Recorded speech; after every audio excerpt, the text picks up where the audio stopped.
We'd like to welcome everybody to the McCreary County Board of Education Special Board Meeting, June 27th, 2023, 6:30 p.m. Central Office.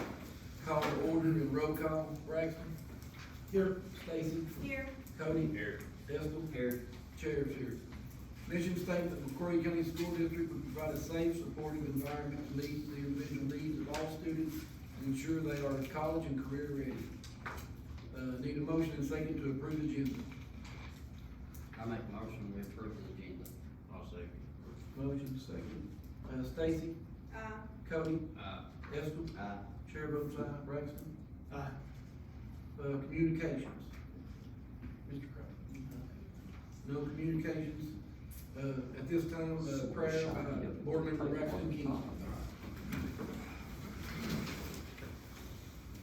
Father, we come to you now in the name of Jesus, and Lord, first and foremost, we lift up whoever was involved in the accident just out from us here. That you would watch over them, protect them, and take care of them, Lord, during this time, bring them through it. Father, we thank you for the first responders and all those that are acting quickly as they always do. Help keep them safe, Lord, on the road. And Father, we pray for our district. We pray for all that we got to do tonight. We pray, Lord God, for our staff. We pray, Lord God, for our students. Lord, we just pray your blessings and your encouragement on each and every one of them this summer. And we thank you for it in the name of Jesus. Amen. You may stand, we'll say the pledge. I pledge Allegiance to the flag of the United States of America and to the republic for which it stands, one nation, under God, indivisible, with liberty and justice for all.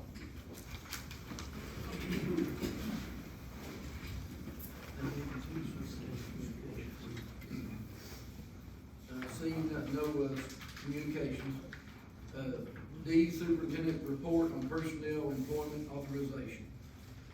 Just so far, we were able to hire a high school principal this past week, and tickled for Miss Charlotte Barnett to give her the opportunity to be our high school principal. And still got several jobs that need to be filled. We're going to talk about some of those tonight in regards to making some changes. But other than that, that's all we got.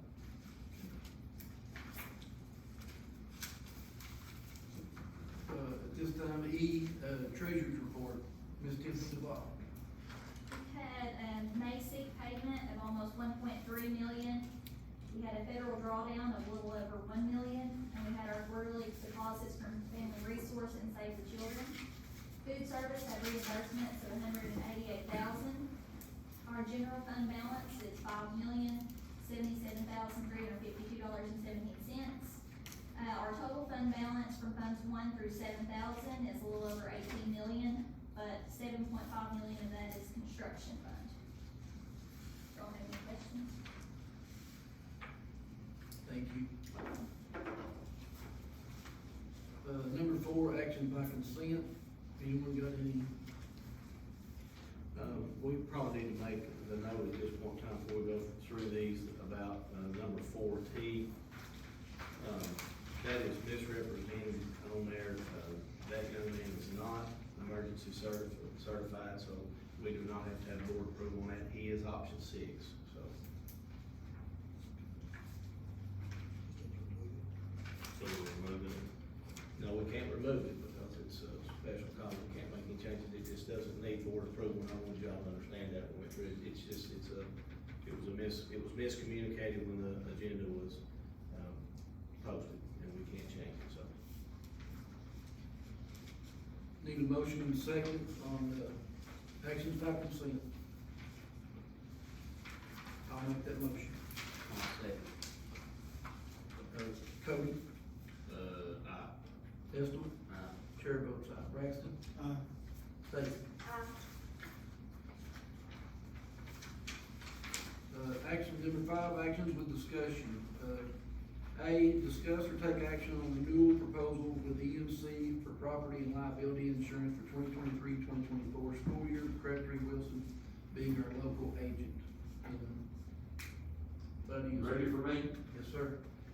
You gonna set the timer for an hour? I know you can talk faster than that. You've done this too long.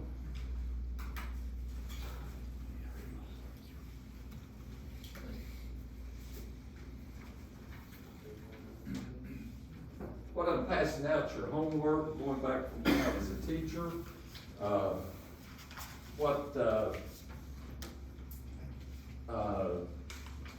What I always tried to do, especially in the military, they taught me to tell people what you're gonna tell them, tell people what you are telling them, and then when you finish, tell them what you said.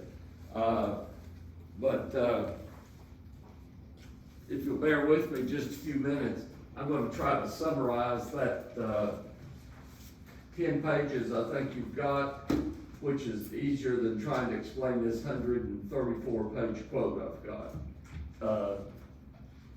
Tiffany's got a copy of it, if anybody wants to see it, or you're welcome to see mine. First of all, I'd like to introduce Travis Ferris, who's working with me now. He's been working with me for about a year. I know we've had a meeting before with Clint and Tiffany, so they already know him a little bit. Basically, what my cover letter is trying to tell you, I don't know, in my wishy-washy way, I like to get price out of the way right up front. Your insurance this year is going up substantially. Your workers' comp has came down because the work of your staff, your what they call experience mod. If you sort of look at, I've got some attachments. I just noticed the lady left mine out, but anyway, your workers' compensation is through KEMI. Back when those of you have been around a while, you were insured with the Kentucky School Board Trust. When they went sort of belly up, KEMI stepped in and took this over for people, or all the school districts. And I think they've done a good job. You all have gotten dividend checks from them, you've got refund checks from them. But also your experience mod, what I started to mention, reflects directly upon the claims that you've had over the last 4 years. They discount the current year and go back 3. So your claims history is improving, so that dropped your premium substantially. Trouble is, you are also way underinsured on your property from what Kentucky Department of Education says you should be carrying. So with that said, we've increased it some, you still need to increase it more, but try to get you a little bit closer to where the KDE says you should be. So that took up all of your credit that KEMI gave you and a little bit more. So that's summarizing the first few paragraphs there. We can save you a little bit of money and I'll get into the property and so forth in just a minute, but we can save you a little bit of money by increasing deductibles. Don't know if I would recommend it. If you have this year, Clint, 2 claims, 3 claims? I think 3. Okay, so Tiffany's got the claims log, I just put it in her folder tonight. But if you had taken the $10,000 deductible, I think one of them they didn't pay, 2 they paid. I think that's right. You would almost be even, where if you like I said, that's your option. You could have 2 claims and about break even. If you had a 3rd claim, the difference in the 5,000 and 10,000, you're going to be in the hole. The other option, where a lot of companies nationwide, and one reason this is such a increase, insurances share the cost. And I don't mean to give you all the insurance lesson here, but the claims in Florida, the claims all over the United States affects the rates in McCreary County. Because insurance companies don't bear all those losses themselves, they go out and buy what they call reinsurance. And when the claims happen in western Kentucky, the claims happen in Florida, the claims happen in Texas. Then those reinsurance companies raise everybody's rates, and in this case, EMC had to buy higher limits at more cost, so that's one reason the premiums are up. I know you care less about that. You're saying, what's it gonna do to me? Well, it's gonna make your all's premiums go up too. On the next page, I'm getting into some recommendations, and then I'm gonna tell you why. We need to increase your property values, and I'll go over there in just a minute. I'm not real happy with your cyber coverage, which is through EMC. That's something, Tiffany and I can work on. We may need to actually look at changing that away from, EMC. Your facilities manager and I need to go over and, your values, and I'll show you what I mean in just a moment. Same with your transportation director. I'm thinking we may have a bus or two that's not covered. Okay, they're covered, not listed. I think we've got some property on here on the, property schedule that, you know, you may have, you may not have. I drove around last week to the schools and looked at storage buildings. On one schedule I've got, it showed like 6 storage buildings, but I could only find 3. And if you look at I'll get there in just a minute. Some of the values that KDE uses are crazy. Then my last recommendation there is look at your mobile equipment. It's on what we call an inland marine policy. Inland marine means it's between the Atlantic Ocean and the Pacific Ocean.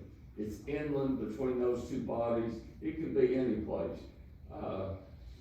You can have it down on a barge on Lake Cumberland.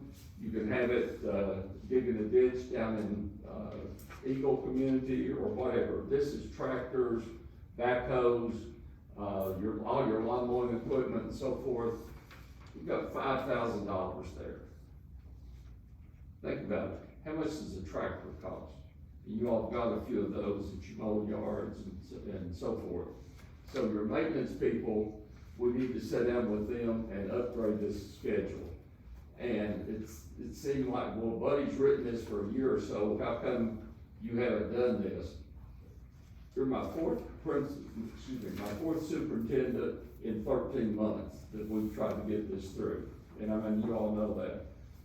Ms. Tiffany is the 3rd finance officer I've worked with in this time. So just as we start to get something moving, then there's changes and we go back to square one. This is almost the same thing I told you last year. We need to sit down and make some decisions. If you look at what I'm showing is attachment 1, which is probably your 3rd or 4th page there. All this is doing, I put this in there to show you what the coverages were, what they cost last year. It says attachment 1, upper right corner. All this does is to show you what your coverages were, what they cost you last year versus the cost this year. And as you can see, the driver in this and the increase is the property. You can also drop down to the bottom and see that the workers' comp dropped about $47,000, or your bottom line will be much higher. Total price that I'm proposing is $503,373. That's with the $5,000 deductible. Like I said, we could go to a $10,000 deductible, save you about $8,000. That's flip a coin whether we should do that or not. Your next page is not filed wrong. I switched it after we did the attachment. It says attachment 5, but it's actually this attachment after 1. What I did here is try to combine and show the coverages on everything other than the property, which is going to be the next attachment. But workers' compensation is state statute. It's the most simple coverage to write because the state of Kentucky, the Commonwealth, writes the policy. Every company is the same thing. The only thing that changes are rates and the service. Commercial liability, you've got $1 million. If somebody slips and falls, someone falls in the bleachers. Regina, don't publish these rates, but.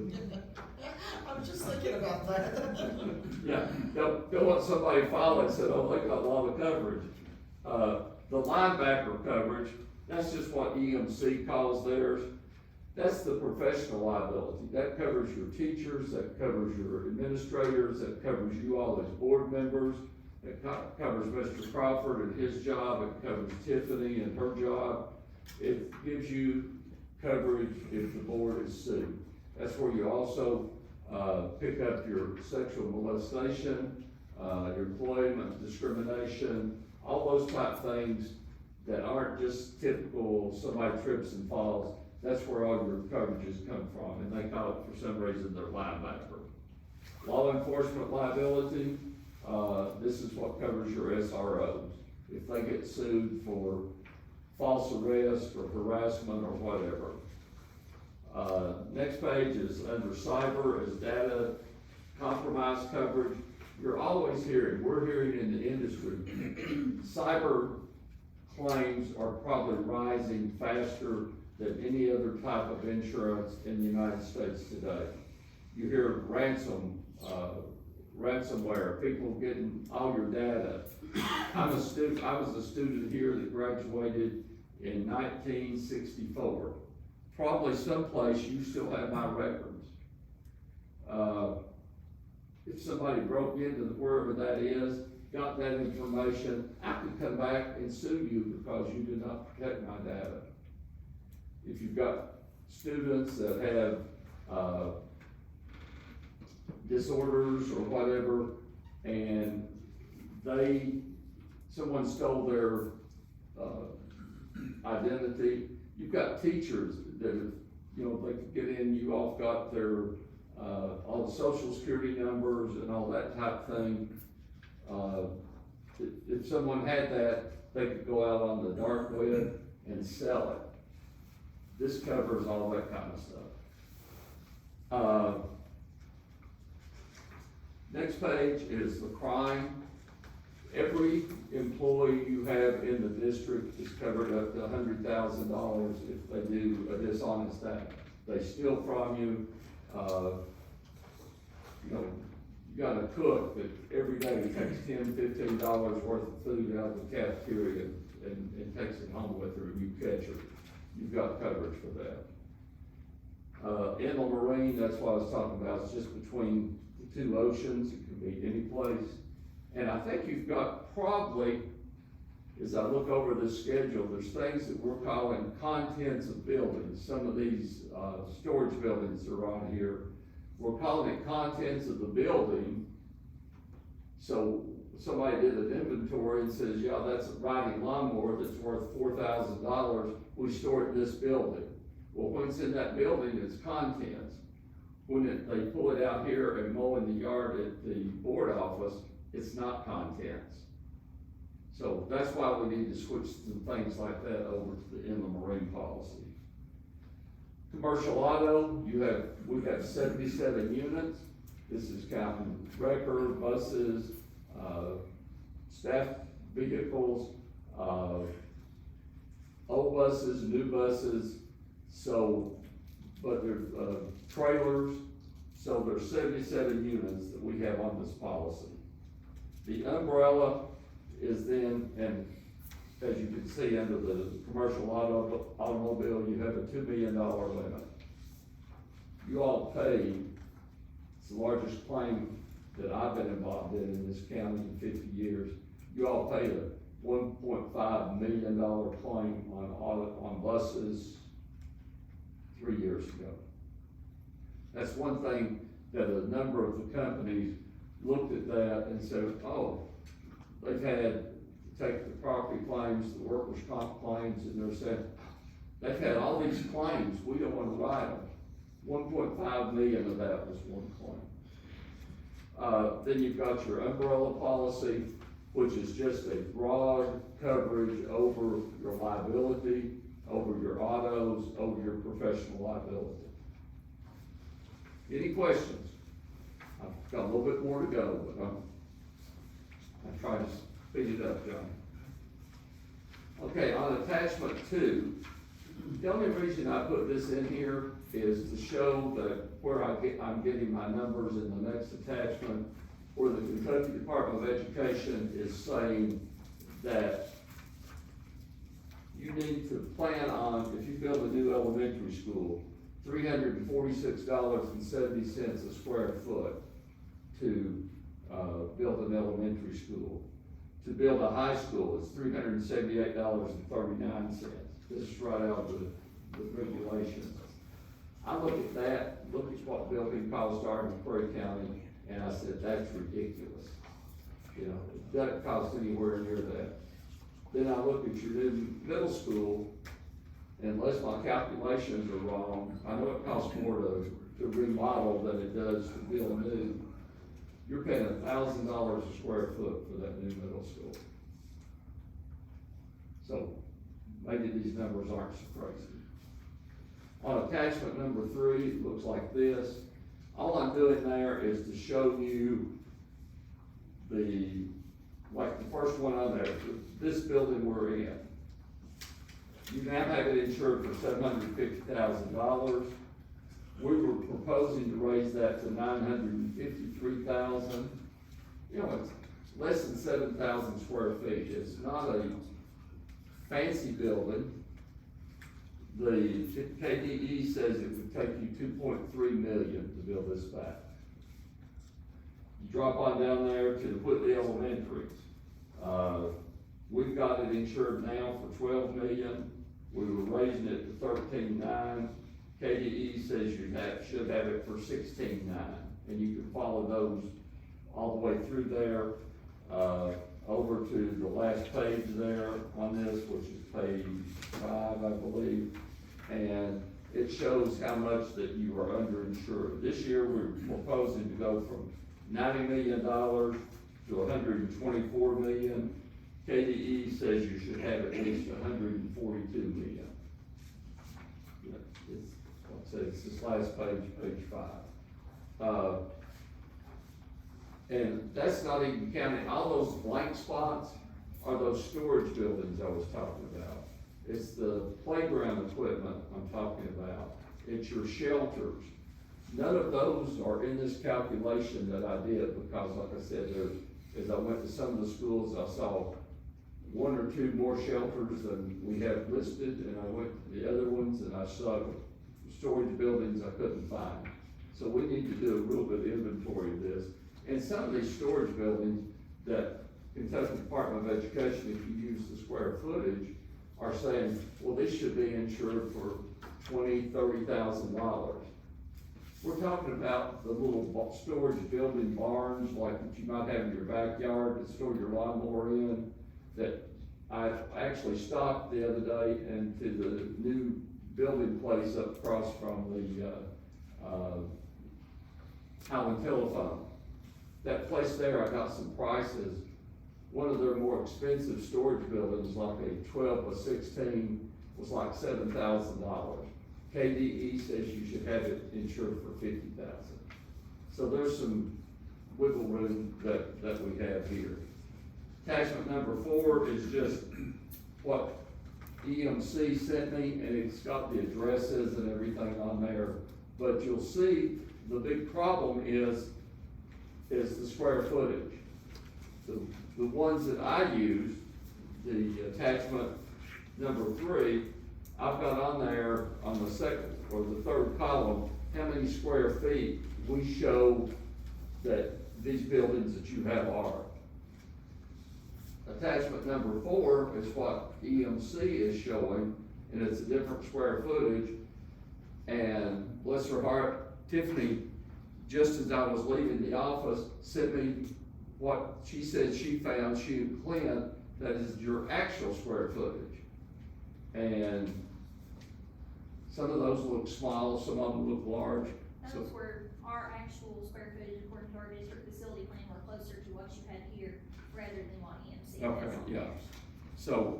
So when I say you're underinsured $35 million, you may not be that much, but the time you add all the contents, the storage buildings, playground equipment, you might be.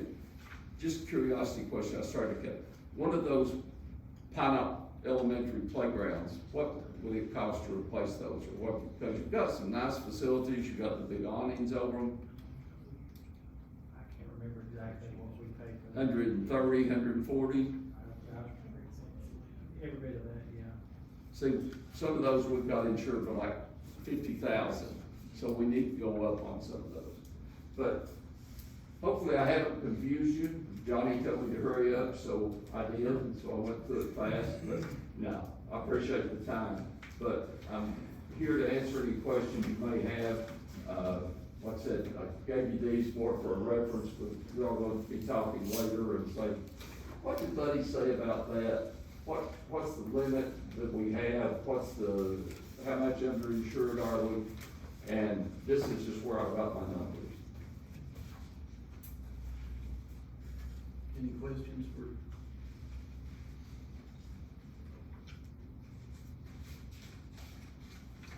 Darn, I must have been a good I job. must have done good.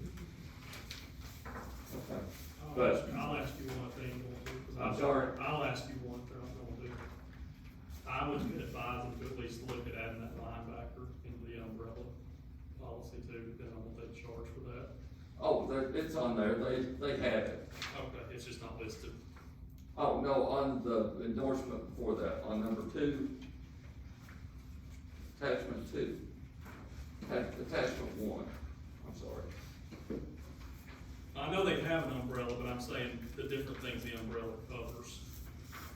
I would look at adding that on the linebacker.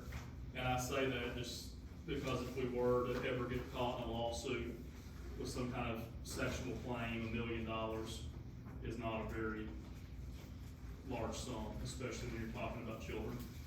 Well, You could easily get above that. okay, but the commercial umbrella is $10 million over the million. I understand that, but on what you gave us on this attachment, it says the umbrella doesn't cover the linebacker.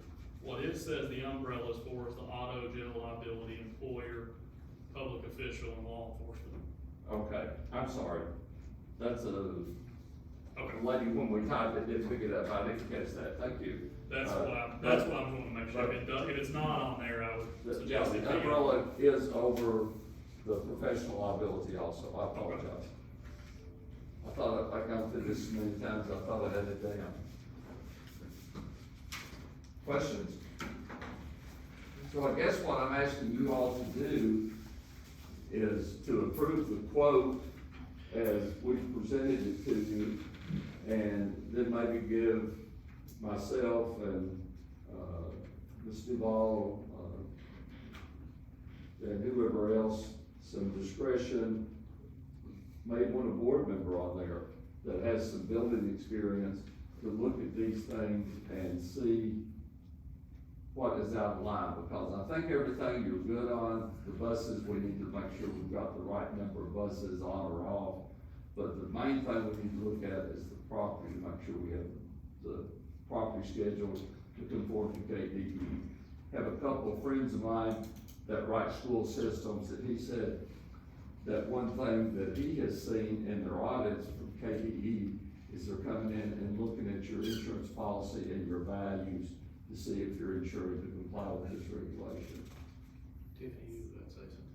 Yes, I spent about 3 days pulling all of our titles, so all of our vehicles and our buses back in the fall, and matched up every one of our titles to our insurance cards, so we are Yeah. good there with all of our vehicles and our buses. But I know, you know, as we've discussed, you've got some old buses sitting out at Smithtown, do we really need to insure those? Right. I'm just looking for ways to maybe save you some money.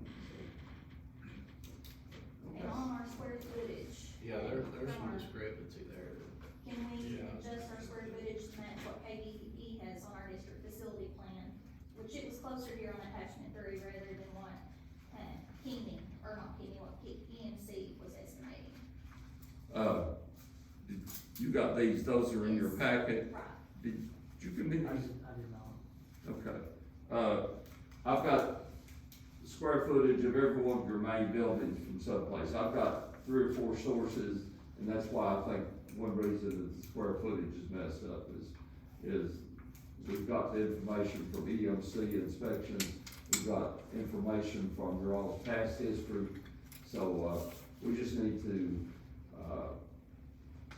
it makes it sound like I haven't been doing my job, and in some ways I haven't, based on the square footage, but I'm just not comfortable with it, it's basically the thing I'm saying. Jonathan said he would help us with the square footage. We can get the facility plan, look at it, he can help us make sure we got everything nailed down on that. And we need to have some discussion about those old buses. You and I looked at the other day, I mean, there's a possibility, we don't need to waste money insuring them if we can sell them lost. Surplus, yeah. Okay, thank you all. Thank you, Bill. Okay, 5A is discuss or take action on renewal proposal for EMC for property and liability insurance for 2023-24 school year, with McCreary Wilson being our local agent. Any discussion or motion on this?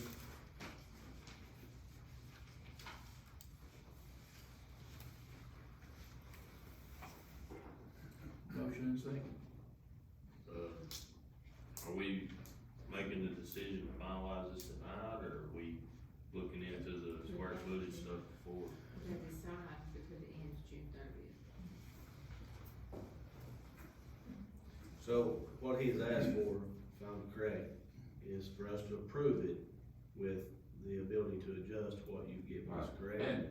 And if we find out we have something overinsured or a bus on there that we don't need, we can go back and adjust it. We make adjustments all year long.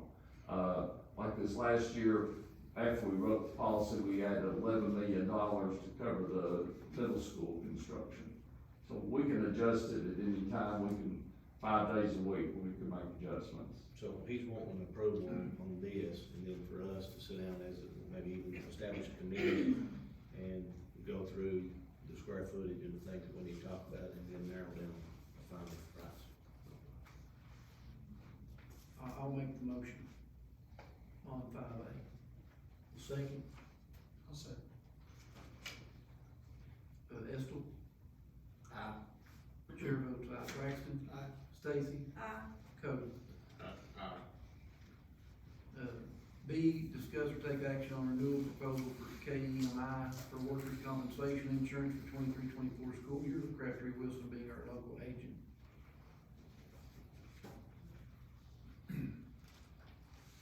Oh, okay. That's in the quote. Yeah, he Right, presented, right. yeah.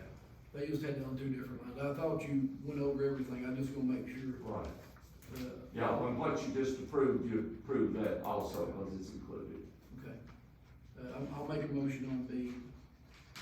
I'll second the motion. Chair votes aye. Braxton, Aye. Stacy, Aye. Cody, Aye. Estill. Aye. C, considering reconvening the district's local planning committee, LPC, to consider a minor change to the district facility plan related to expanding the scope of McCreary County Middle School renovation project pending KDE approval.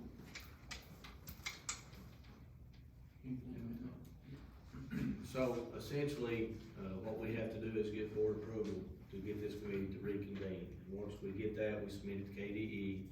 KDE will approve it, and then we submit it to the paper to run in the paper to have the committee reconvene to talk about the changes these gentlemen will talk about here in a few minutes. But we have to submit, we have to get approval tonight to submit this to KDE, and this is very time sensitive. Is this, dealing with, the extra Medical road? expense, yes, sir. Okay. Need a motion and second on C. I make a motion that we, consider, that we reconvene the district's local planning committee to consider a minor change to the district's facility plan related to expanding the scope of McCreary County Middle School renovation project pending KDE's approval. I'll Second. Estill second. Braxton, Aye. Stacy, Aye. Cody, Aye. Estill. Aye. Chair votes aye. D, consider approval of revised BG warrant for McCreary County Middle School project. Same.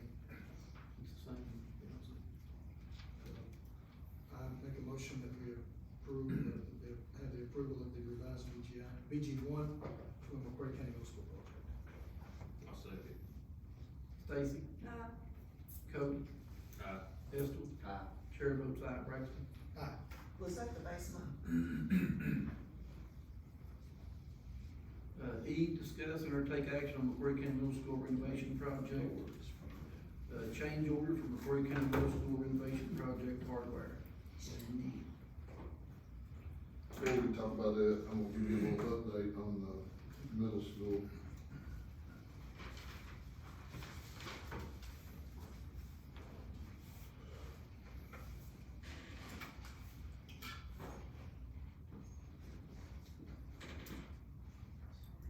I couldn't tell it to not shut down.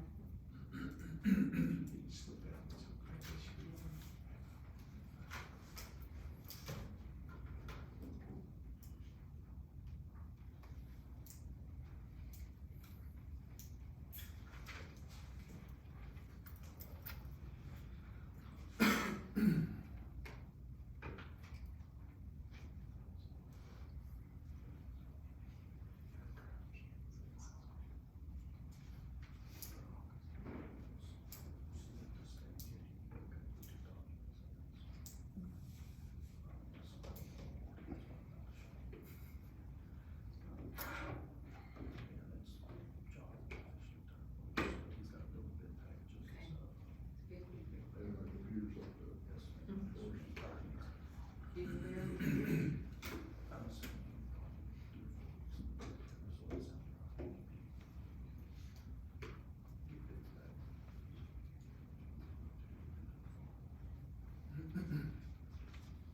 Well, I thought I was gonna show you pictures, but my computer's like that. Well, I'll go ahead and give you just see if this thing comes back on, give you a summary of where we're at over in middle school. If you've been over, you see the additions going up, both on the art room section, which is around the rear, the two-story addition.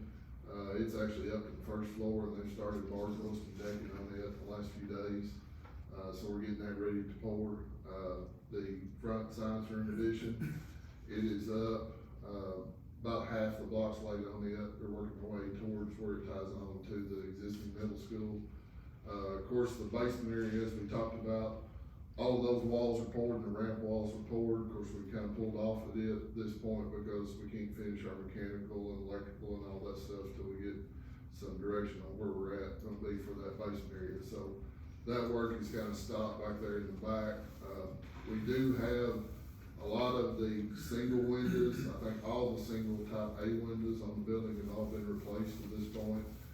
They're starting on the windows in what would be the existing cafeteria, the B-type windows, those are going in. We're starting working on all the demo renovation for the kitchen area, where the new kitchen's gonna be in the back of the existing middle school. That is ongoing. Of course, the elevator shaft is done. The stairs have been installed around the elevator shaft, those have been poured. Where the new gang restrooms go on the first floor, that area has pretty well been demoed. Actually, today, they pretty well finished that area ready for demo, so mechanical and electrical will start in that area the next few days. Will be underway since that demo is complete. And we'll continue on the exterior, once the bar joist and decking are done on the art room, we'll start underground on that area for electrical and plumbing.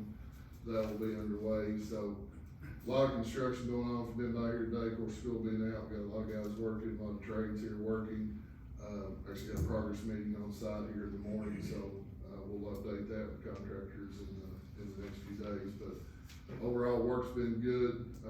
It's, with the change in the basement, know that's something you wanna do, but talked to Derek today with Deco. He should have all the drawings on the basement to us in probably 2 weeks. That way we can get pricing together and get final numbers on that basement, so we know what that actual cost is gonna be. Then we'll bring that, present that along with his drawings and get approval for that once we get to that final number. So, any questions on where we're at now from construction? Are we on time? For the schedule of everything except where the lunchroom addition is, we are. I mean, we're actually a little bit ahead on some of the science room and classrooms, the way they're on schedule. Of course, with putting that back area where the cafeteria is gonna be, that's kind of pushed that back, cause we were, per the schedule, we done had that field, had the slab poured, had all the utilities in, but we had to put a hold on that till we get that done, so that's kind of thrown it back just a little bit. The other areas were actually looking pretty good on schedule wise on those. Overall, it's obviously thrown it back because that area, we've not done anything at all back there. So the change order to hold it there. Yes, because we can't do our mechanical, electrical, HVAC, can't rough in anything like that, we can't set bar joists and decking, you know, that kind of thing, so that's kind of got that back area on hold. We've shifted our focus to the front, that's why those are moving on pretty good, because everybody that was gonna be working all three areas are working those two now, so it's gonna push that on. And we're working inside the building, obviously. A lot of work's going on inside the building. When is the anticipated completion date? Well, the original schedule was, summer of, next summer 24, so we'll see how this basement works into that. Hopefully we can work that in, and we still be pretty close to that original schedule. It was fall of 24 was the original schedule. Any other questions? Was you gonna put the? Eric's he's gonna talk about the change order for the hardware. Okay, so I'm Eric Pilo with Deco Architects, I don't believe I've met you yet. So our architect and our principal is Derek Phillips. I'm here on his behalf. I'm also gonna present the LabX thing next, but, Derek couldn't be here tonight. He apologizes, but he gave me a little letter to read to you all about this door hardware situation. So I'm just gonna read to you, sorry if it's a little awkward. So Jonathan gave you an update on the construction side of things. From our vantage point, it's been a very positive month. Our team will be on site in the morning for a progress meeting. Logan, the structural engineer, will be joining as well. Per usual with this scale of project, there's paperwork and coordination and the occasional bug. But the design side and the construction side are working together in good faith and life is generally good. The biggest issue that we have faced this month on the design side is in regards to door hardware. The door package on this project includes the doors, frames, and hardware. It includes the new doors and a pretty hefty overhaul of existing conditions. The total package is worth just shy of $300,000. Near the end of the design process, we met with the district and it was decided to add additional doors in an effort to do a more comprehensive job on the project. We attempted to get the additional scope into the documents, but fell a bit short delivering a clean bid package to the door sub, and he reports that his bid does not cover some of the adds. Thus, we recommend for your acceptance a roughly $30,000 change order to cover the additional scope. We have vetted it thoroughly and find it in line with reasonable value. However, we don't want the district to experience a cost change from this change order, and we propose one of the following options. Option one is there is a base construction cost, then a 5% contingency required by KDE in which to overcome challenges. We're proposing to leave those alone, and instead use a contingency which is leveraged to the structural package. The structural work has progressed smoothly, and previous change orders, in which we probably should have leveraged this, have already been covered. We propose that you approve the door change order for now, and then later in the process, we will shift this contingency out of structural as a positive change order to offset this cost. In short, structural has gone more smoothly than anticipated. Doors are fighting us a bit. We'll move the structural contingency over to make the two balance. And option two is if Deco falls on our face and we end up having structural issues on down the line, we'll cover the change order. Either way, this change order will be balanced and will not increase the construction contract. You got our word, but we need the change order approved so that we have some leash in which to work. Sounds fair. We can't do anything with the change order until KDE gives us approval. Right. No, change orders, we can. Yeah, you all have On to this approve, particular change. you all have to approve first, and then we'll send it to KD. We'll post it on Pack once you all approve. Okay. You all got Clint, I sent him a copy of the change order. You all will execute it, and then we'll post it to Pack to KD. Okay. So pretty much it's showing we're gonna do this, but on the contingency money, the 30,000, it's gonna show a change order, but the contingency money will drop 30,000, which will pay it back Well, actually, in one of the bid packages, there is allowance for structural issues that we thought we might find. There was like a 5% contingency of the total material amount that was included in the bid. And it's shown in their bid package what we will do. We would do a deduct from that package, give that money back to you to cover this cost. It's basically trading dollars. Thank you all. No, thank you. So that would be coming out of the structural package. Correct. Need a motion and second for the change order for McCreary County Middle School Innovation Project, Taylor Hardware. Make a motion, we change the order for McCreary County Middle School renovation project hardware. Second, I'll second the motion. Cody, Aye. Pistol, Aye. chair votes aye, Braxton, Aye. Stacy. Um, F, discuss or take action on McCreary Central High School CPE Levick renovation project construction documents. Mr. Philo. Okay, so we've gotten schematic and design development approval already in past months. What I'm after today is construction document approval. And then that turns us loose to submit to state and to submit the final phase of drawings to KDE, which is the last step to turn them loose on getting it bid. So I'll just walk you through the drawings from a bird's eye. I mean, if any of you all ever wanted to meet and really get into drawings, you could do that. So here's our cover sheet. Here you'll find project data, table of contents, things like that. General notes, just boilerplate language here. This G300 is life safety, so this just tells the state plan reviewer that this building is safe to escape from in an emergency. That's the long story short of that. Proposed renderings of the addition, these haven't changed since you've seen them before, but we are gonna do some fresh ones when we release the final drawings to state stuff after this approval. So we've got completed structural engineering now. This is Logan Sams, who also did the middle school. So this S1 begins his series of drawings. So here's all of his notes about design criteria and everything like that.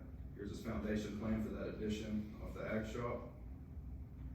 It's 12-inch CMU, that all remains the same. Here's his roof framing plan.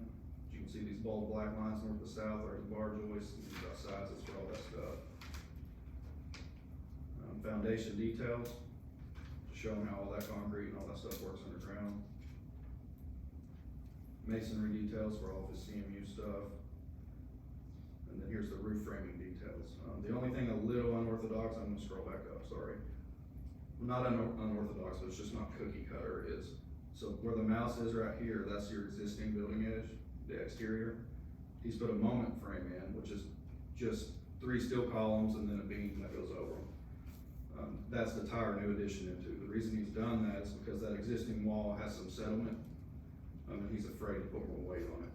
So he's building this, what they call a moment frame, to support the new building and keeps the existing building safe from any additional load.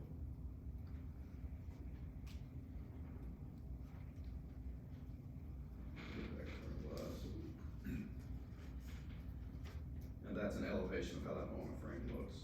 Just 3 columns, 2 beams. And it sits right against that existing wall.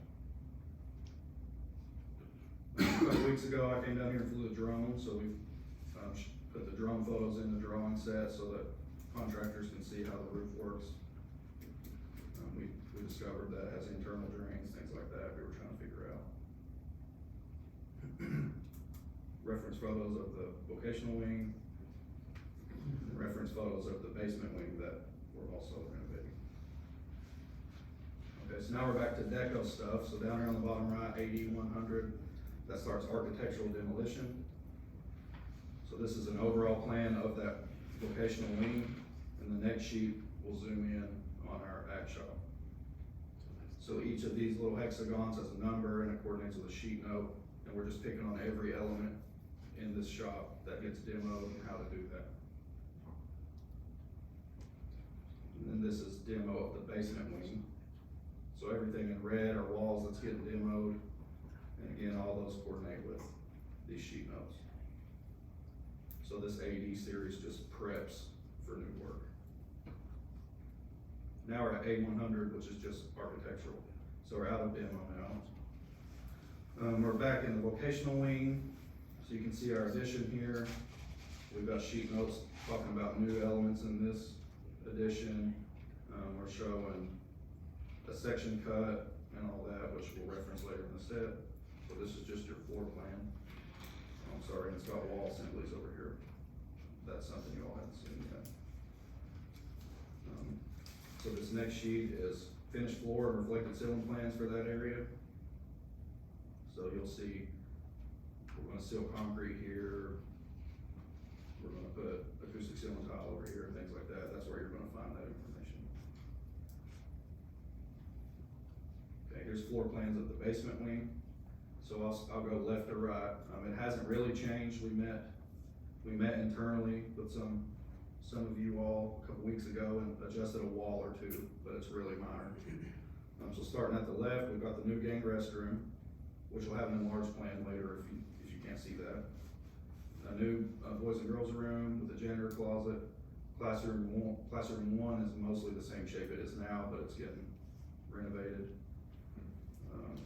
Shared storage area, a lab, classroom 2 with some more supplies, a mech room, and then a shared med supply room, and the health and PD room on the right. The elevator and mechanical room we're leaving alone. And then that second plan, it's the same plan, it just removed all the furniture so it's more legible and more annotations on that. So here's the finished floor and reflected ceiling for that basement wing. We learned that the basement has asbestos in the tile and adhesive.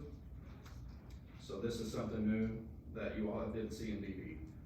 We're proposing to cover that tile with a product that basically seals it. It seals it in, it's designed just for this. That way you don't have to go through the abatement process. You seal it in, and then you apply a leveler over it, and then you put the VCT tile down over it, and it's like it never happened. You don't disturb it. That's the more cost-effective option. So we're putting new VCT down in that whole wing except in the bathrooms, which will get tile. Ceramic tile. Then the second plan is the ceiling grid. Standard 2x2 grids throughout there. There's an enlarged plan of that gang restroom. There's 2 windows there now that we're infilling, so that's what those little blocks are. Roof plan. This hasn't really changed. It's a well, it could change when they bid it, but it's a membrane system, typical to the rest of the school. It'll match the rest of the school, and it'll go down to these scuppers and downspouts. Exterior elevations of that addition at the ag shop. They did windows on this one side. Here's a couple high pressure gas cages that hold their cylinders. There'll be a new pad for the mechanical unit, new bollards. Pretty simple, but we want it to look like it was always there. It should blend with that facade nicely. So the A210 series is interior elevations.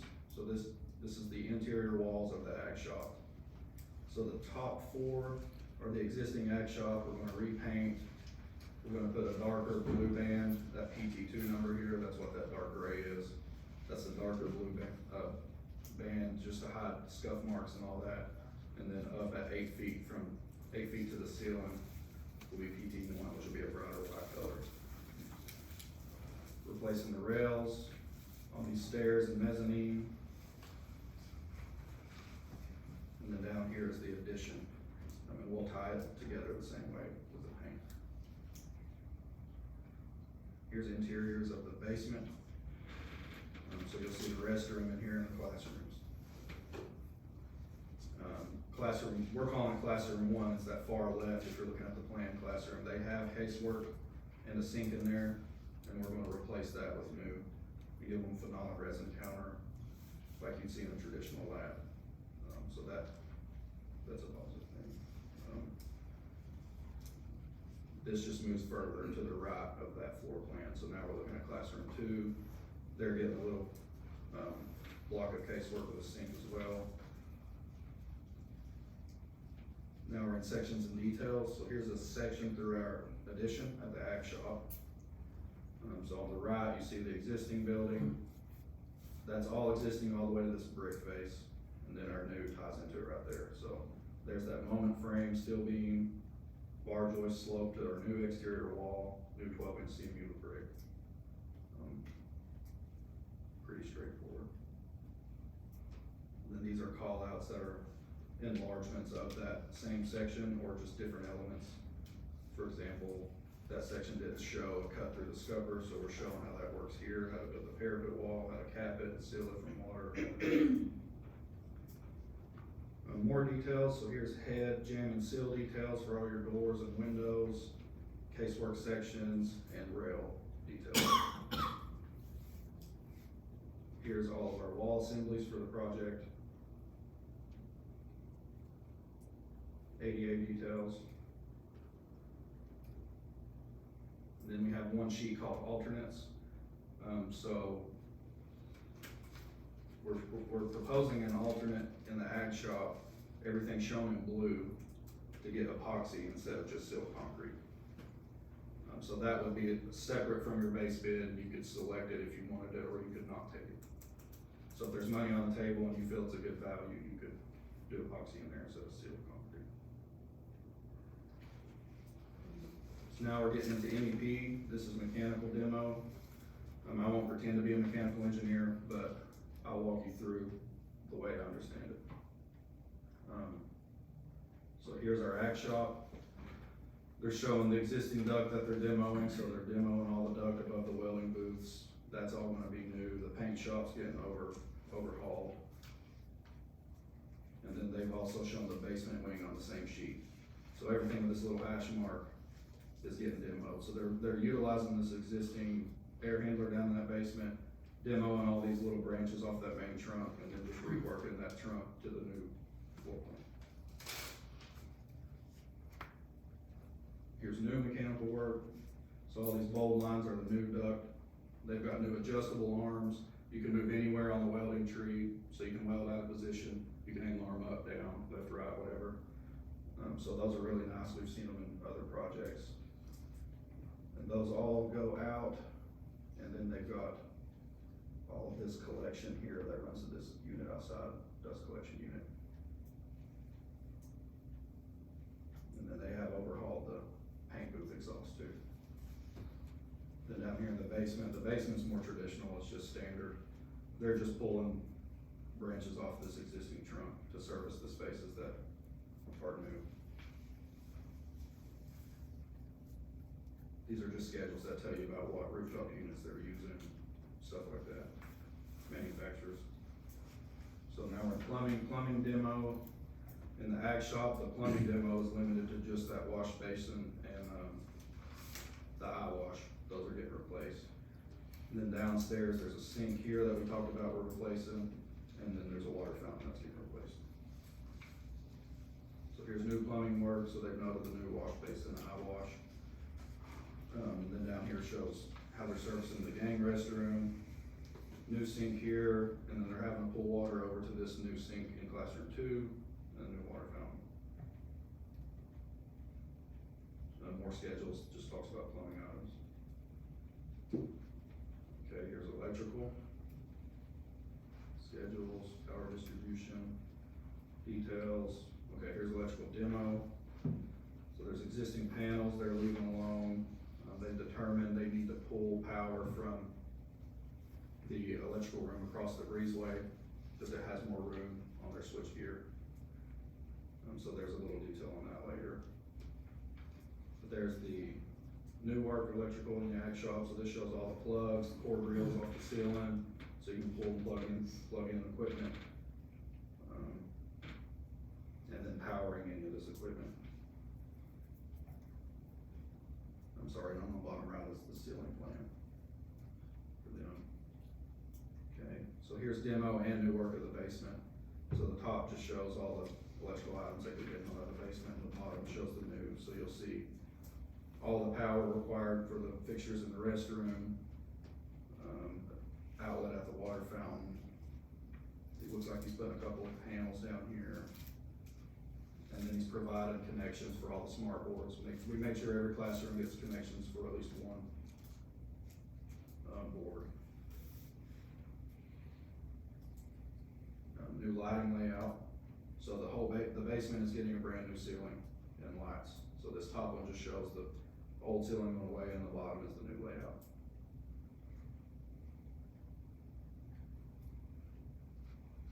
And this expands on what I was talking about earlier. He's having to pull from this gear over here across the breezeway into our ag panel.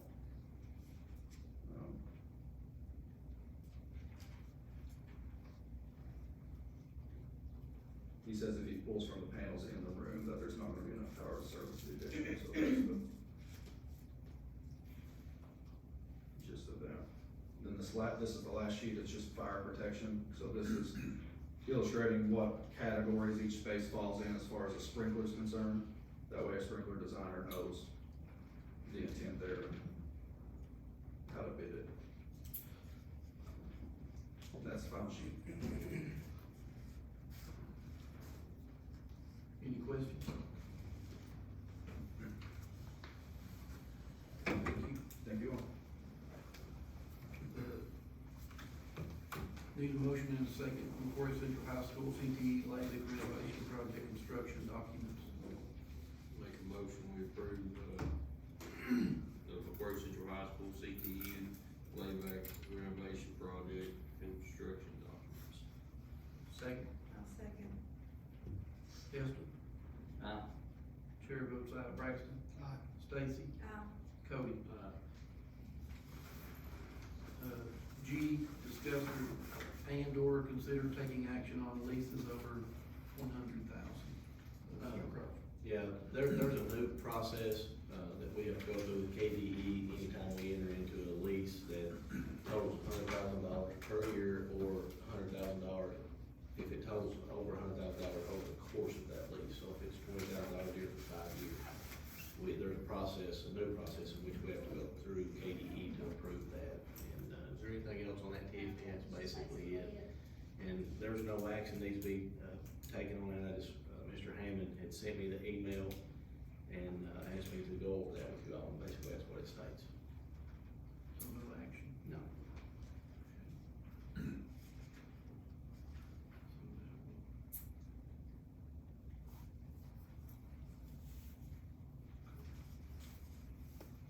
H, discuss and or take action on Cumberland Family Medical Center Incorporated nursing contract. Terms of contract will be from 7/1/23 to, Mr. Blevins. It's this is the same group we contracted with last year to do the nursing. We did a 1-year contract with them, they resent it to us as they told us they would at the end of the year. It's literally identical, we just need to select the term for how long this renewal will last. Can I add something on that? The first year of our contract, this group paid 70% of our salaries for our nurses, and we paid 30%. The second year, they came back and reevaluated it, they're paying 80%, we're paying 20%, and they said they would reevaluate each year, and as they get more business, our portion goes down. Wait, they only paid 70% last year? I mean, they paid 80%, I'm looking at the Okay, they contract. paid 80 Yeah, I last didn't year? check, Okay. they told us last year they would consider paying more this year, but I've got Okay. last year's contract up. So we're still at 80 for this continuing. Yeah, if they didn't, well, I was supposed to say, if they didn't pay 80 last year, we need to call them up and Yeah, we're good, say, you owe us money. but we just need to maybe continue to kind of encourage them to go back and look at it each year, because their portion will go up as they get more business and our portion will go down. So we're hoping for a 90-10 next year. So what you're saying is just do a 1-year contract. That would be my suggestion, but that is up to you all. Thoughts on that, Blake? It's really up to the board, I mean, it's a risk reward scenario, I mean, I understand what you're saying, they told us last year they would consider raising it this year. And I called Biddy myself about 3 weeks ago to ask her about it, and she said, oh, let me check on that, I never heard anything else, and then this one was presented as is. It's if you do it for a year and then they decide to pull out next year, then we've gotta go to the drawing board to find somebody to do all this, and we may get a better deal, we may not. So it really, it's a risk reward as to how long you all wanna lock it in for. Whatever we lock it in for, we're guaranteed to have it for that, and if we don't, you know, and then they decide they don't wanna pay more, if they decide next year they wanna pay less, then we're back at the negotiating table. It's really just, what I would tell y'all is based on what I heard or lack of hearing, I think everything went smooth with them last year and they did a good job. So I mean, I would look at renewing, I think you all just need to decide on a term for the renewal. Any discussion on that? I mean, I think they're pretty rooted in the community now, so I mean, they could pull out, but I feel pretty confident that if we do it for just a year at a time, like she was saying, I feel like we'd be in good shape, because if we have to go back to normal, we're just gonna do.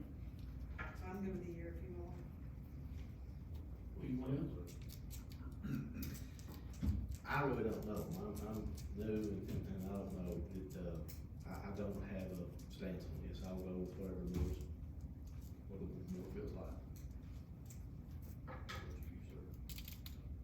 I think if we keep it at, I think if we do, we really force their hand on looking at what they're making off us, because the deal is, the more they get, the more they're billing Medicare and stuff for, the more money they're making. Yeah. If they're not gonna trickle that down to us, then I think we need to go back to the drawing board anyway.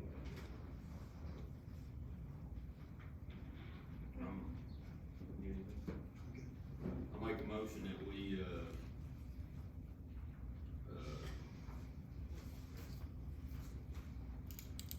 how do I make a motion?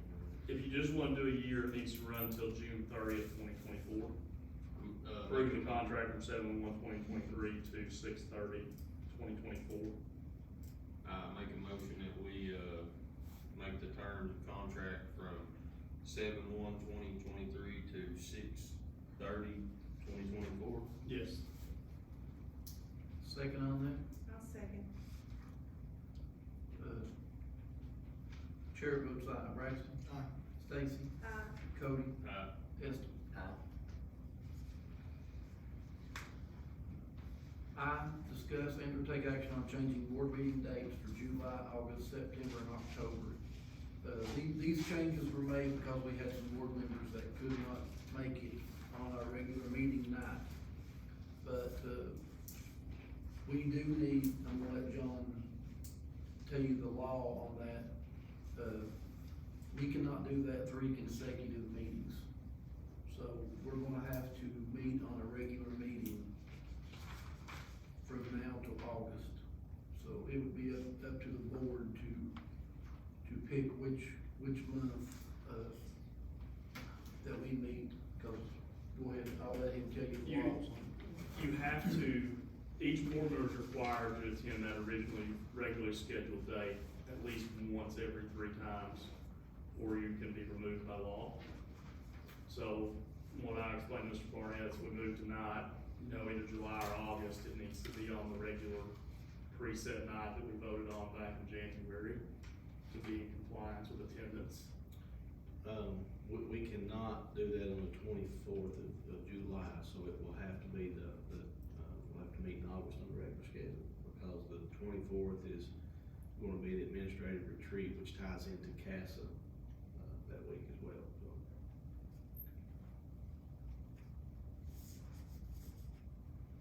So what you're saying is we need to do the regular meeting in August, but we can change it up. You can, And it would be considered a regular meeting instead of a special. if you do it on the Monday, August 28th, it will be considered a regular meeting, yes. That's the original scheduled date. Mr. Webb, I just ask a question, if Tuesday works better for everybody, can we not adjust the meeting dates to reflect that? We can when we get to the January organization meeting next Can't do year. it till January. Yeah. Okay, thank you. When we do, every year we do an organizational meeting where we set the regular meeting schedule for the year. And once that schedule gets approved and published, then that is your regular meeting schedule for the year. So the one in July will be the 17th. Yeah. The one in August would have to be the 28th. And then the other 2 we can do on the 26th and 24th, correct? Yes. And then just in November, we have to be back on the regular day as well. So, can I just take August out of this? Any more discussion on that? I'll make a motion that we, change the regular meeting dates for July, from 24th of July to July 17th. September 25th to September 26th, and then October 23rd to October 24th. And we're gonna leave August as our regular scheduled meeting date on the 28th. I'll say. Braxton? Aye. Stacy? Cody? Aye. Crystal? Chair votes aye.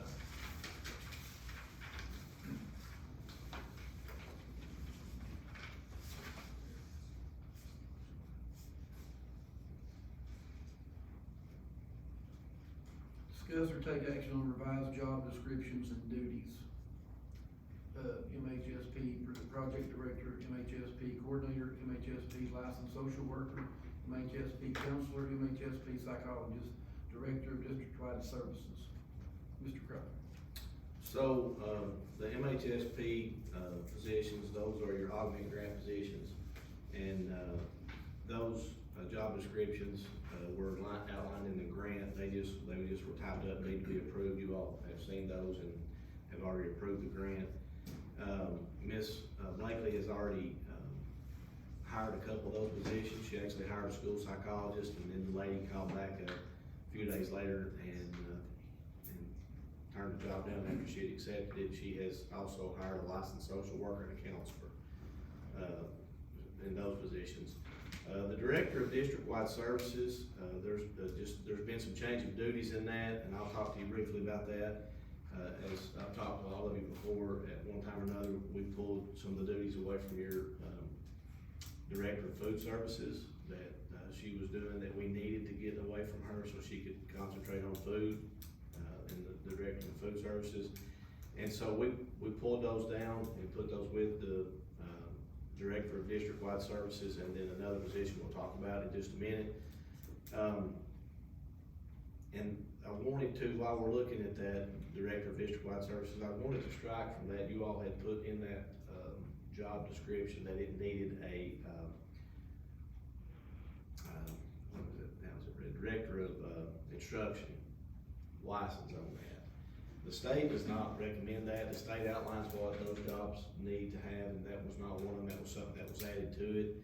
And I would like to have that taken off, the requirement to fill the job, and then, the other duties put under that, along with the curriculum assessment coach we'll talk about under the next bullet.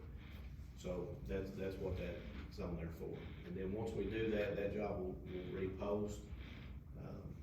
And one of the reasons I want that taken off the, requirement is you only have one person in the district that has that degree, and she's a principal in the district already. And so you don't have anybody that's qualified to fill that position the way it's written. So when we changed it, we just changed it a couple months ago, what was the reasoning behind changing it for? It was on, when I changed it, I brought it up, when I changed it, it was for instructional supervisor. We didn't know our previous superintendent made district-wide services, so I thought it was the same job, but I moved that certificate to that job, but it's not the same job. OEA has told us that you do not have to have that certificate to do those duties, is what they said, so. I thought it's a difference between the instructional supervisor and district-wide services. And district-wide services did not need that certificate. Instructional supervisor did. Well, with the teacher shortages, used to it did, but now they're allowing different positions to do different jobs because of all the shortages, so you can have one, but they don't require it. So your district-wide position won't have an instructional supervision certification, right? Correct.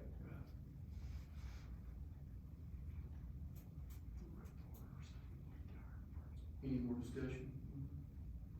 So the others, the project director, coordinator, all that, where it says revised job descriptions and duties, we aren't actually revising any of them, we're just. They were outlined in the grant, and they just were typed up in the format that the district uses. Or just, And the only thing we're doing different with district-wide services is putting it back to what it was before a couple months ago. Taking that one requirement off and then adding duties to that position as well. You're adding duties that were being performed by food service people to the district-wide services. Correct. Part of it to that, yes. He's taking non-food service duties from food service and putting on a non-food service employee. Putting them on district-wide services. Because state law requires food service. Food service is paid by food service, and state law requires you to do only food service jobs. It's federal money. Yeah. Yeah. Motion. Where- or- Go ahead. I make a motion that we, take action on these job descriptions and duties. Not, do I need to say revised on this? Cause it's really, the grant ones are the same.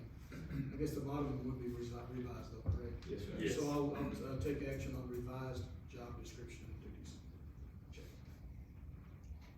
Second. Second. Stacy, Aye. Cody, Aye. Elsie. Chair votes aye. Braxton. Aye. K, discuss or take action on creating new job title curriculum assessment coach. Okay, so, this is a new position that, I'm asking the board to create. This also is going to take on some of the duties that we took off the food service. So I took the district-wide service, all the duties that they had, all that was combined with, your instructional supervisor that was done away with. And this curriculum assessment coach, and I split those duties between the two of them. Some of them are gonna be performed by the curriculum assessment coach, and this person, I want to be in the schools, working with new teachers, working with underperforming teachers, tracking data, reporting back to me, and keeping me, up to speed on what's going on with, our new map testing, data that we're gonna be using. I'm very new at this superintendent position, and, one thing I feel like is my strong point is working with principals, and so I took that job duty that was on the director of district-wide service. I'm gonna be the principal mentor that's gonna fall under me, because I feel like that is something I can do. And so the other duties will be split between director of district-wide services and the curriculum assessment coach. And I'm asking for that job to be created by the board. So, the vacated job that we vacated, I can't remember the job duty, or the, job name, that's, you're taking all those roles that was on someone else and putting on this. You all did away with, the instructional supervision position. That was, I think, Anita Coffey, am I saying that right? Yes. The board did away with that position, and they took those duties and put them on, your director of district-wide services and your food service director and the food service coordinator had duties on those things. I took all those off of them and put them under district-wide services and asked them to create this position to perform those duties. Well, I've already discussed it with Johnny a little bit earlier, but the reason the, instructional supervisors, instructional supervisor that we abolished in January was because there was issues with money. Going back even to December, whenever we discussed possibly having a director of facilities, Johnny and I both said that wasn't a good idea until we figure out where we were with the ESSER money. And there was some issue with board raises. We said, let's wait and figure out when we don't have the ESSER money left, where we're standing. That went into January then, and Anita Coffey did retire, and we decided to abolish that to manage money again. And then, Mr. Taylor, Ms. Tucker were here probably February, Marchish, and they were talking about the fact that we have about 400 students that are on homeschool.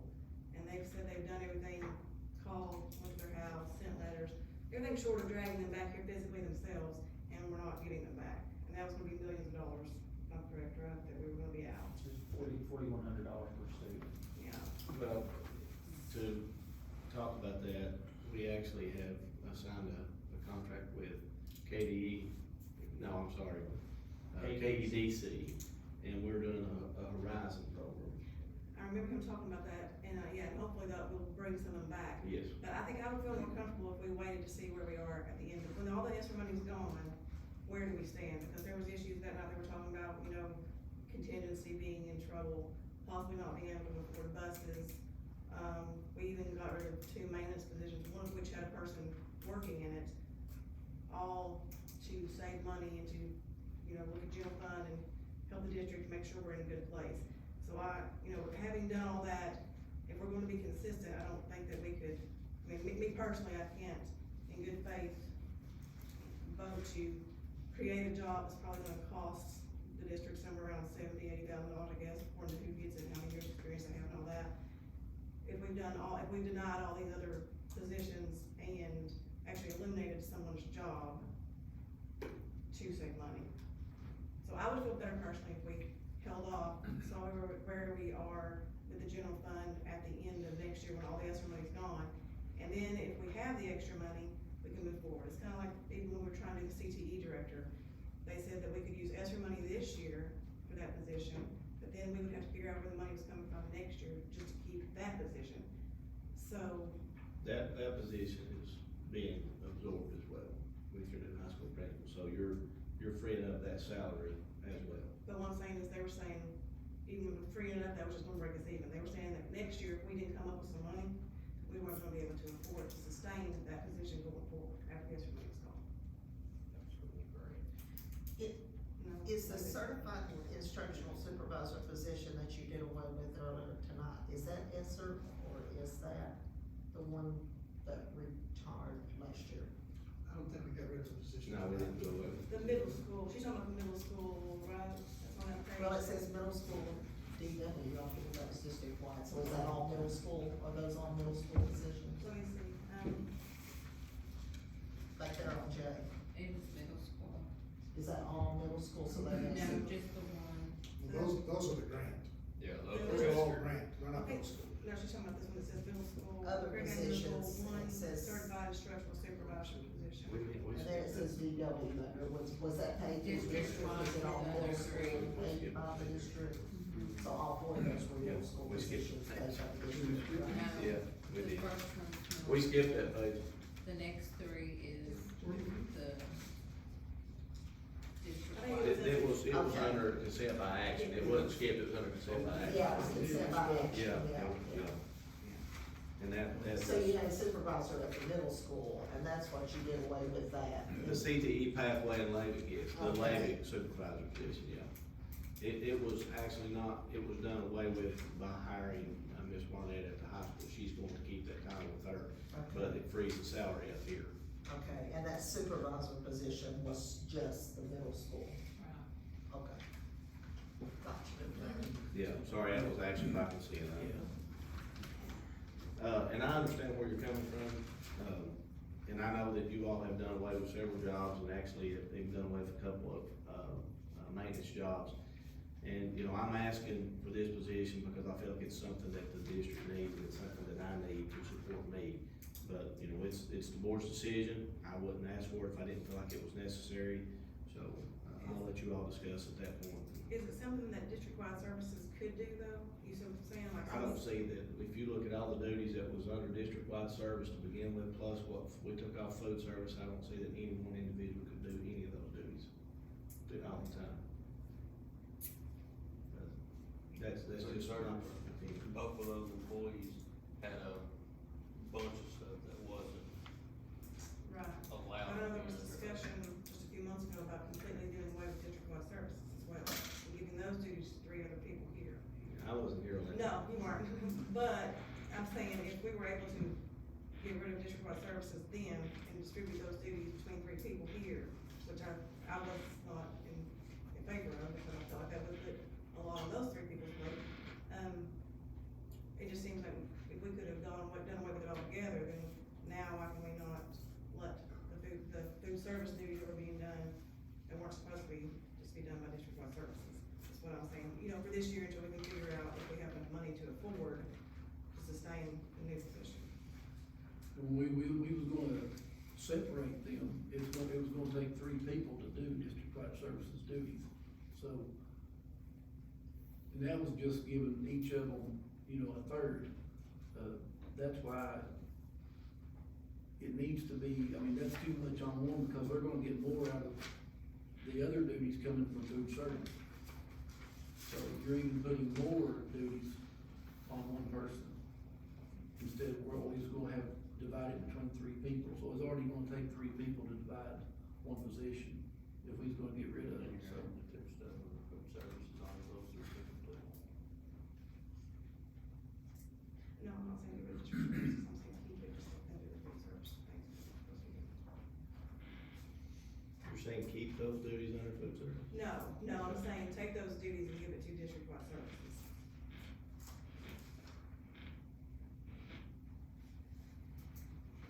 Which one was the decision? Any other discussion on that?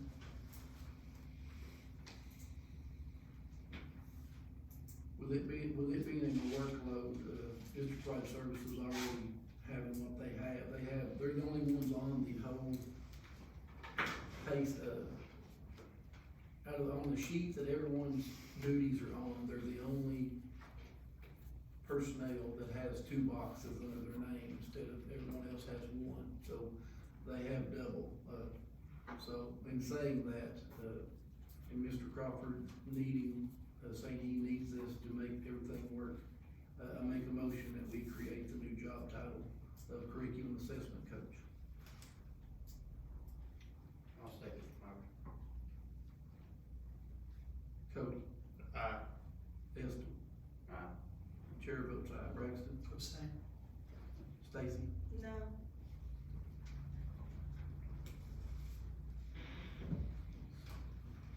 Discuss or take action on revised salary schedule. The last salary schedule from, last month did not include the Save the Children salaries, because we didn't have their agreement for the new grant on there. So we received those just a few weeks ago, and I updated the salary schedule to reflect those salaries for that folks. And then also, the augment grant, their, budget year is different than our budget year that we have here. So we operate on a fiscal calendar, so we go from July first to June 30th for all of our grants through KDE. This is a federal grant, and they started the grant in April, they run through December 30th. Then we start year two on January 1st. So to kinda clean it up for payroll, so we can kinda link these new employees' pay for that first year, since it's only a partial year, I broke it down into a daily rate. Because they won't be employed a whole year. That's the only thing different.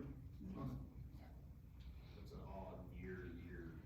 Yeah, it's gonna be a little bit to keep up with. Yeah. Any discussion? Need a motion and a second to revise salary schedule. I make a motion to take action on the revised salary schedule. Second. Esther? Aye. Chair votes aye. Braxton? Aye. Stacy? Aye. Cody? Aye.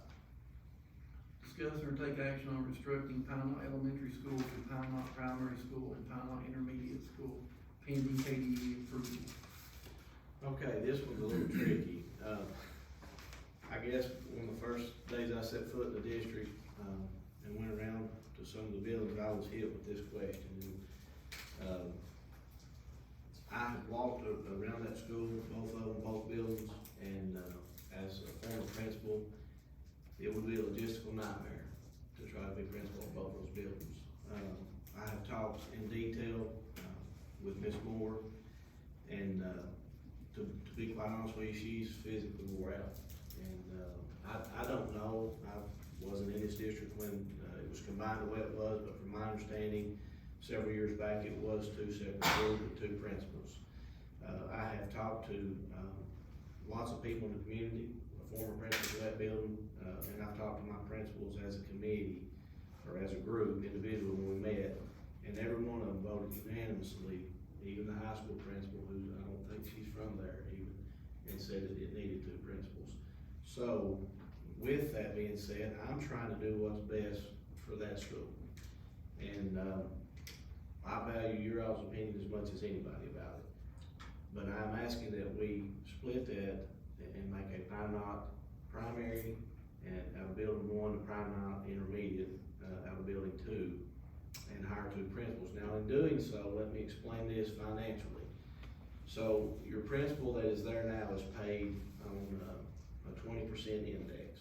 When we split those two schools by our salary scale based on number of each individual building, that will drop to a 13% and 13% index, which will increase the total index by 6%.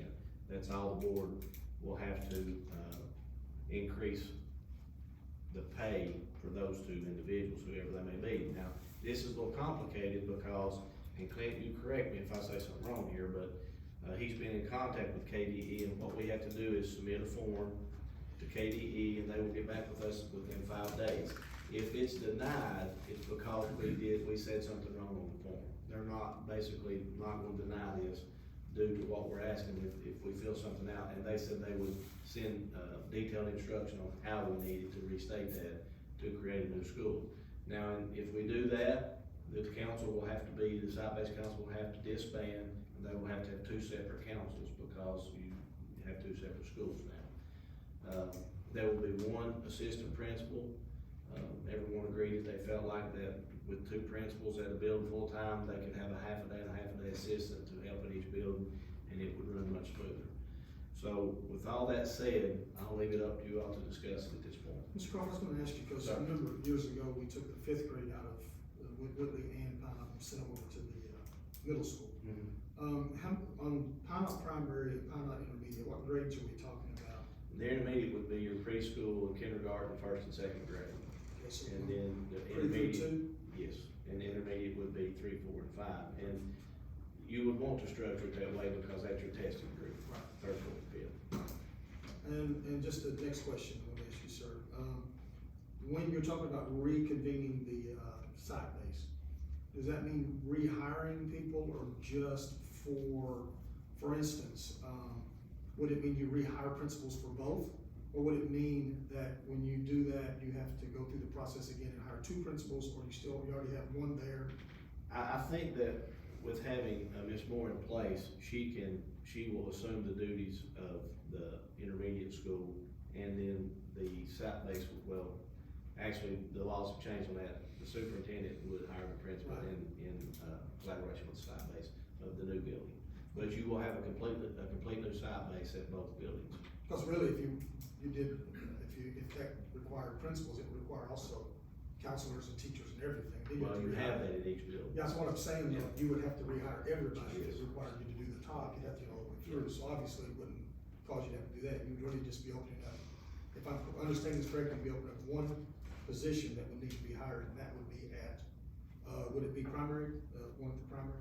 Yeah, and I wanna have Blaven research the law on that and make sure that we don't have to, rehire the principal that's there, or have it reopened. When could we know that, Mr. Rhodes? I can probably know that. Just really looks at my schedule probably by Friday. I mean, tomorrow's kind of swamped, but I could probably be on it tomorrow night and realistically on Thursday for Friday, have an answer. Did Katie give any guidance on that, Clint, when you talked to them about? Melanie and I have reached out to some folks, I asked her about that today, just to get the KRSs and the KARs to kind of look at that. Yeah. Being the last principal of Pine Knot Primary School, and we left out of school distinction, top 100 schools tested. One thing that got dropped off this plan was that Pine Knot Primary is on the tentative plan to house all preschool students. It's been on the long-term plan, and now with third grade gone, they even have plans already made to build the cafeteria and all those things together, you know what I mean? So you're going in the right direction. All we had was third grade, and it was a great challenge. But with the smaller kids, I learned a lesson. I started at high school. I thought we were the hardest teaching people you ever seen. But you walk into a preschool or kindergarten classroom, Yeah. they're engaged from the time it starts to the time it ends. You may have to look at divvying that assistant principal, cause there was a large, I don't know what the number is on that. My time it was 841 kids, but I know third grade's gone out of that equation off of it, but it needs to be done. It shouldn't have been changed to begin with, off of it. I worked there, and one school was favored more than the other. I'm not gonna say no names or nothing of the nature, but that's my opinion on that. So,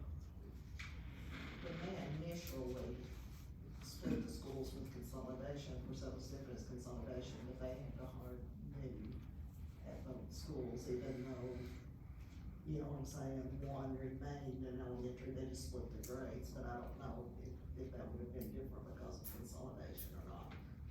I was the first principal. I will tell you my gut, and this is just my gut on what I know from the law without specifically looking at this issue. My gut is you'll probably have to rehire him, but my gut on the same token is because we're past the May 15th date, there's probably going to be people that are going to get hard looks at those jobs to begin with anyway, because otherwise it creates a salary nightmare. I don't wanna go into a lot more detail. But by rehired, do you mean across the board, every position? No, I'm talking about the top. The teachers would stay the same because you're hired as a third grade science teacher at Pine, and you'll stay at third grade. It would really just be the administrative jobs that would have to be How many are we talking about administrative jobs there? 3. Right now, you've got 1 principal, 2 assistants. What he's talking about is 2 principals, 1 assistant. Well, your assistant would be split between 2 buildings, so he's a district employee, or that person would be a district employee, so that would be appointed by me anyway. Yeah, Okay. That, when they consolidated, that was kind of because it became different names, and you're gonna have one school going into 2 different names. That was one of the principles, I think, had to be hard yeah, at both places. yeah, but I mean, I can see where it would have to be posted. Now, here's the good thing about, at this point in time where we're at in the school year, we can get waivers from the state and it won't have to post for 5 days. Which is what I'm gonna ask for on all these positions, is a waiver, so we can get them employed by early in July if we can, so they can get in and start working. So when would, go ahead. When would we know if we're able to actually do this? How long, did you say it take 5 days? Five business 5 days. business days. So if y'all approve, I'll go into NASCAR in the morning, submit everything to KDE, and they have a decision within 5 days. We should know by next Thursday, cause you've got a holiday in there. So We should have answers on by Friday, correct, Mr. Blevins? yes. Yeah, I'm sorry. So there was a thing before where we had to talk about it 1 month, couldn't actually approve it till the next month, so is that gonna hold true on this as well? I talked to Mr. Blevins today, what, the rules that I made to show transparency, and we wanna show transparency, that's my main goal, to not, don't want the public to think we're running anything through or do anything wrong. But the rules that I put into effect are just rules, they're not in our laws as a school board. So, in the case of an emergency, they can go ahead and hire them, because you're looking at a week to get KDE approval, and then you got 4 weeks to get your principals in order, get everything in order, and then you got a site-based election in 1 school. So, I did run that by them, so that is just the rule that I wanted to do for transparency, but they are gonna be emergency situations. If the roof blows off, which that's not, we talked about salaries and positions. So I was gonna say, if the roof blows off, that's an emergency, but we don't have time in this situation to. So are we just, so basically, we're gonna, it's just a rule that we're not, but it's null and void now, right? Like, we're no longer, we're not buying For that. this situation. For this situation, if it's an emergency, and I don't take the emergency, I'm just saying, we don't have time, we would be doing the kids not justice. Oh, I agree, I just think we're trying to be consistent, so we probably just need to say we're gonna do it. But that's why I had it wrote down and talk to you about that after this. We wanna show transparency, but they are emergencies that come up, and they will probably be more emergencies that come up, you know. Well, that's what I'm saying, but to be consistent, so that somebody doesn't come back and say, well, you did it this way this time, and you did it differently. No. It would probably need to get rid of it. In certain things, I mean, you can look at what we're doing, this is an emergency, because we got 4 weeks. And after the 5 days, after the 5 business days, we got about 4.5 weeks to get. Oh, yeah, I mean, I agree with you.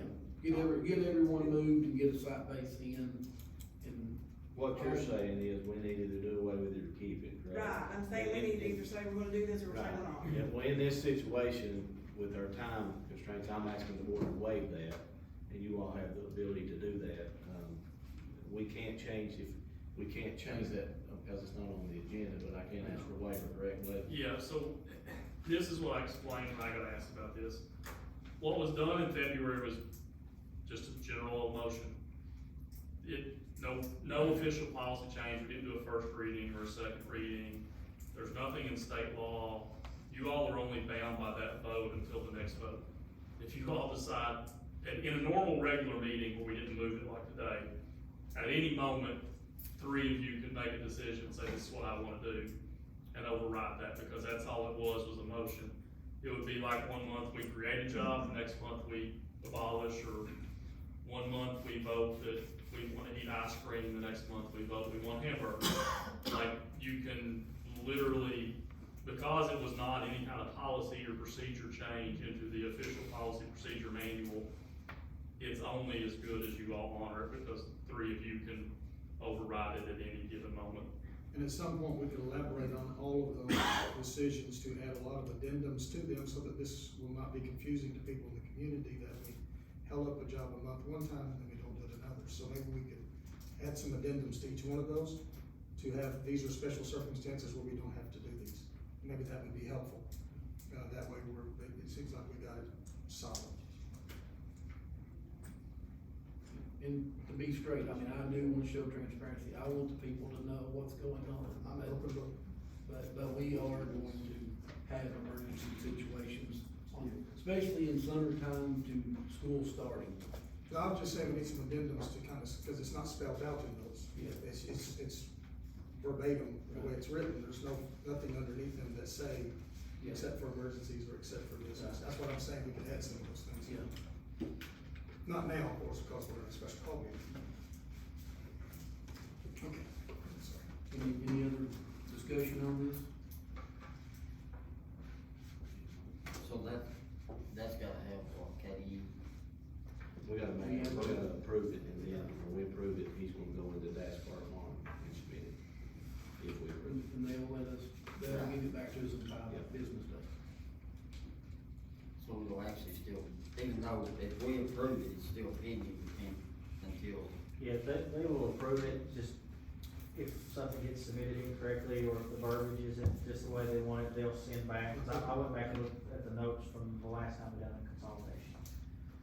They'll say you need to change this wording, or is this what you meant? And then they'll go ahead and approve it. So I don't foresee any hiccups as far as them approving it.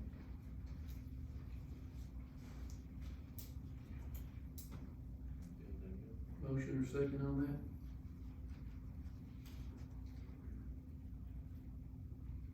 Make a motion, we reconstruct Pinellas Elementary School, the Pinellas Primary School, and Pinellas Intermediate School. Pending KT approval. Pending KDE approval. I'll second the motion. Chair votes aye. Braxton? Aye. Stacy? Cody? Esther? Next meeting and adjournment. The next meeting of McCreary County Board of Education will be Monday, July 18th, 2023 at 6:30 p.m. at the board central office, and to be adjourned. Is it 17th or 18th. okay, the paper says July 17th, Mine says okay. right here. Yeah, but the schedule says 17th, didn't it? Yep. So what day is it? To make sure that's. My paper says 17th, that's why I asked. July is 17. July 17th is. It'll be late, it'll be on Tuesday. We've already voted for the 17th. Well, okay, I think it was, That's cause what we I think read. she was doing something on 18th. So it's Monday, July 17th, is that correct? Is that what we're voting? That's what we voted on earlier. Yes. That was the actual word that we voted. That's what we voted on. Yep, it was red. Yeah, well, nobody called it till the end. No. Well, when I heard 18th, I thought it said 17th. We haven't adjourned yet, but, that is, what, Mr. Blevins, what can happen on that if we have to do something on it? Since it's already been a motion in a second. You'd have to call another special meeting, Okay. just to Just making sure. vote, I mean. Five. That's what I thought. I have to, I was gonna, so what day are we having, the 17th or the 18th? In the paper, it's the seventeenth, right? 17th. We have to do it on the If seventeenth, it was the seventeenth, we just voted on it. or we have to have a special board meeting to do it on like, so are you good with Susan? I think that's the way, cause we had a Last discussion, year was this Tuesday, you guys Yeah. and I'll have to Just replace move it up it to for a Monday. doctor's appointment. Yeah. We can't choose. We'll just go to the 17th, and if something comes up that we have to call a special meeting, we'll add it. Is that okay? I'll make a motion, we adjourn. Second. Braxton? Aye. Stacy? Cody? Yep. Estes? Chair votes aye.